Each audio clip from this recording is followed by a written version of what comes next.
This is for reference purposes only.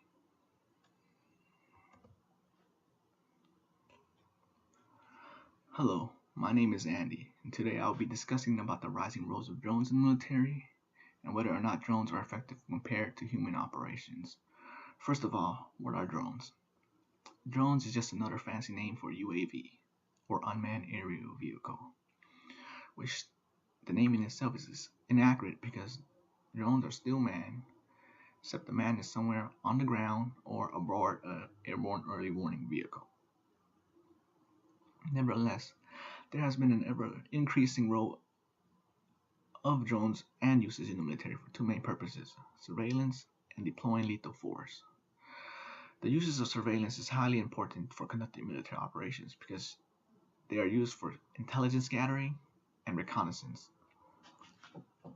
In order to accumulate data, there's two things that must happen. You can either send a human out there, see what he sees, you send an drone out there, see what they see. Now let's see how the two differ when looking only at the theoretical limitations of the two. Humans have two eyes. What you see is what you report back, and what you don't see is what you miss. Sometimes a soldier may be mounted with a helmet camera, which they can go back to base and replay the data. Every human is also different, such that upon different rotations, some may be more inconsistent or have more biased data than the others, meaning it may actually conflict with previous data or even current data during that shift. The benefit of the human operation is that humans benefit from the senses they have, which is feel and smell. Humans can feel imminent danger and they can refocus their data collection on what is causing that danger. Humans can also smell, and humans can literally smell danger, or they can smell something wrong, and they can refocus their data collecting on what is causing that change in smell. Drones, on the other hand, do not have feel or smell senses, but they do have one thing: they're visually much better. They have lenses mounted on them that are very consistent because they see what they see regardless of who the operator is. Some drones also have infrared lenses mounted on them, meaning they can see the infrared spectrum, or they can detect heat signatures, which is a critical point when trying to locate a human being. To sum this all up, we see that drones are more consistent because their lenses are fixed and they can see a wider range and the infrared spectrum. But for humans, they see less, but they can benefit from the feel and smell senses. Next, most we're gonna look at what most people are familiar with: the ability for a military to cause destruction. Drones are able to deploy lethal force just as humans are able to deploy lethal force.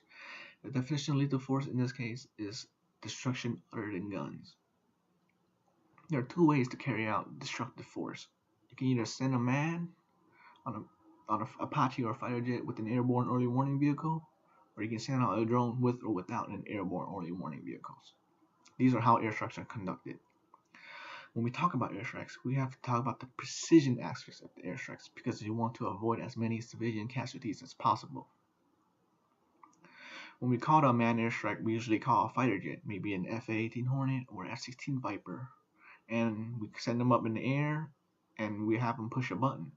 What we don't see going on is that what is working in the background is the engineers that do the calculations to find out what the optimal altitude is and optimal speed for the missile to be launched or the bomb to be dropped.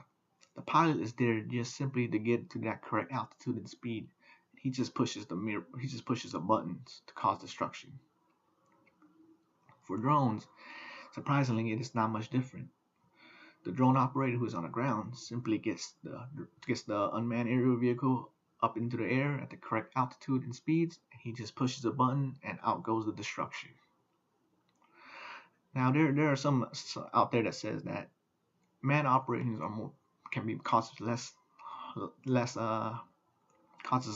destruction or less civilian casualties because humans are able to control ordnance better than drones. However, that seems to be a flaw in that statement because the ordnance on these Apaches, helicopters, and fighter jets are the same ordnance that are mounted on the drones. That's correct. The Hellfire missiles that are mounted on our Apache helicopters are the exact same Hellfire missiles that are mounted on our Predator A drones. The Paveway 2 bombs and JDAM bombs that are mounted on our fighter jets are the exact same bombs that are mounted on our Predator B drones.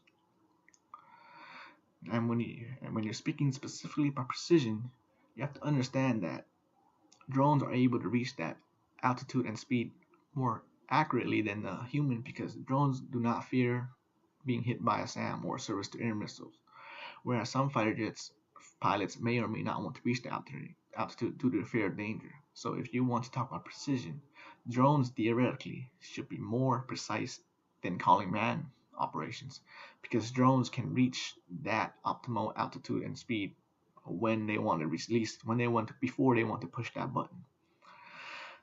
However, what is important to remember is that these are just all theoretical aspects to why drones are more consistent and precise than human operations. When talking about practicality, well, there are some data out there that shows that drones may not be as good as in theory than they are in practice.